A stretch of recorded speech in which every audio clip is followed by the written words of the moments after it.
கடகம். கடகராசிக்காரர்களுக்கு ஆரம்பமே கொஞ்சம் சந்திராஷ்டமமாக அமையுது.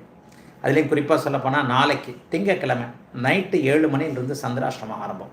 கடகராசிக்காரர்களுக்கு வார ஆரம்பத்திலேயே சந்திரன் 8ல் மறைந்திருக்கிறார். 8ல் மறையும் போது அவர் ஏற்கனவே அஷ்டமச்சனியாக இருக்கக்கூடிய இவரோடு சேர்ந்திருக்கிறார். யாரோட சேர்றாரு? இந்த அமைப்போடு சேர்றார், சனியோட சேர்றார். ஆனாலும் அவர் பௌர்ணமி அமைப்பில் இருக்கிறார். அதனால் இந்த சந்திராஷ்டமம் அப்படி ஒன்றும் பெரிய கஷ்டங்களை செய்யாது. சந்திராஷ்டம நாட்கள் கடகராசிக்காரர்களுக்கு என்ன? கடகராசிக்காரர்களுக்கு திங்கட்கிழமை மாலை 7 மணிலிருந்து புதன்கிழமை, திங்கட்கிழமை நைட்டு ஆரம்பிக்கிறது சந்திராஷ்டமம், செவ்வாய்க்கிழமை முழுக்க சந்திராஷ்டமம், புதன்கிழமை முழுக்க சந்திராஷ்டமம். திங்கள் இரவு 7 மணியிலிருந்து புதன்கிழமை இரவு 7 மணி 12 நிமிஷம் வரைக்குமே சந்திராஷ்டம நாட்கள். இப்போ இந்த சந்திராஷ்டம நாளில் சந்திரன் ஒரு நிலையில் நல்லாவே இருக்கிறார். ஒரு பௌர்ணமி அமைப்புகளில் தான் இருக்கிறார். பௌர்ணமி நோக்கி தானே போய்கொண்டு இருக்கிறார். ஆவணி அவிட்டம் என்கின்ற ஒரு அமைப்பு, ஆவணி மாதம் இல்லையா? அப்போ அந்த ஆவணி மாதம் ஆடி மாதம் அமைப்புகளில் அவர் எதிரில் மகர கும்பங்களில் இருக்கும்போது அவர் இதில் தான் இருப்பார். ஆடி மாதம் ஆவணி மாதம் முழுக்க முழுக்க இதில் தான் இருப்பார், பௌர்ணமி அமைப்புகளில் தான் இருப்பார். ஆகவே அப்படி ஒன்று பெரிய கஷ்டங்கள் நஷ்டங்கள் எதையும் சந்திராஷ்டம காலங்களில் கொடுக்க மாட்டார்.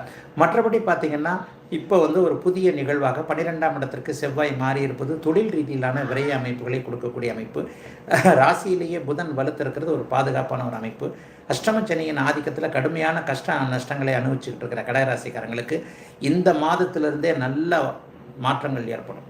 வரப்போகின்ற மாதங்கள்லாம் மிகப்பெரிய மாதங்கள். ஒரு ஃபவுண்டேஷன் ஏற்படும். எதை பற்றியும் கவலைப்பட தேவையில்லாத அளவிற்கு நல்ல விதமாக எல்லா நிலைமைகள்லையும் பெரிய கஷ்டங்கள் எதுவும் இல்லாமல் படிப்படியாக சோதனைகள் தீரத்தான் செய்யும்.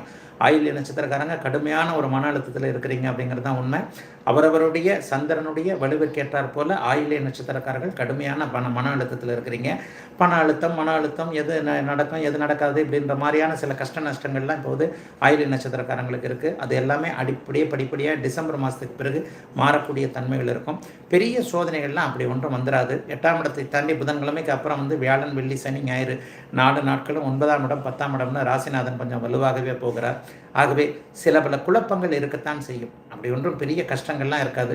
கொஞ்சம் குழப்பங்களோடு இருந்தாலும் எதையும் தாண்டி விட முடியும் என்கின்ற ஒரு தன்னம்பிக்கை சந்திரன் இந்த வாரத்தில் பௌர்ணமி சந்திரனாக இருந்து அப்படியே பௌர்ணமியை ஒட்டி பௌர்ணமிக்கு பக்கத்திலே இருக்கக்கூடிய அமைப்புகள் 9, 10ஆம் இடங்கள் வலுத்து இருக்கிறதா எந்த விதமான கஷ்டமும் இல்லாமல் நல்லதாகவே இருக்கும். ஆகவே அகலக்கால் எதுவும் வைக்க தேவையில்லாமல், பணவரவுகளில் சுருக்கம் எதுவும் இல்லாமல், குழப்பங்கள் கொஞ்சம் தீரக்கூடிய அமைப்புகள், அஷ்டமச்சனியின் தாக்கங்கள் குறையக்கூடிய நல்ல வாரமாகவே கடகராசிக்காரர்களுக்கு இந்த வாரம் அமைஞ்சிருக்கு.